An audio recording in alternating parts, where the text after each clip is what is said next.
hecho de ser hincha influye muchísimo, ¿no?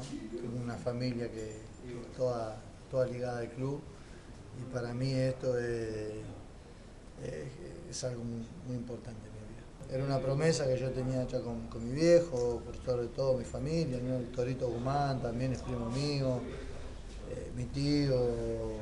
La verdad que tengo toda mi familia ligada, no soy de acá oriundo, no soy de Ramos Mejía, todas mis amistades son hinchas de Bron, así que para mí es un paso muy importante.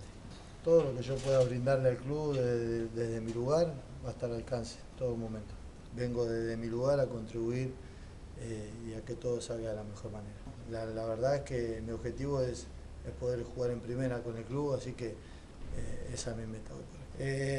La verdad es que yo lo hablaba con mi familia y le digo, todavía no me imagino entrando a la cancha, le digo, porque para mí es una sensación muy fuerte, así que uno creo que para esas cosas no se prepara. Sí, bueno, es una campaña que por ahí no se dieron todas las cosas, pero hoy en día creo que hay que dejar todo eso y tratar de rescatar lo bueno y empezar a pensar de que tiene que volver a estar el club donde nunca debió estar. Así que bueno, esperemos que todos los que queremos el club y podamos hacer algo por él, nos acerquemos ahora porque es el momento de venir ahora, es el momento de en las malas de estar y bueno, creo que necesitamos de todo, ¿no? De que pueda dar una mano para que esto se pueda solucionar, necesitamos de todo.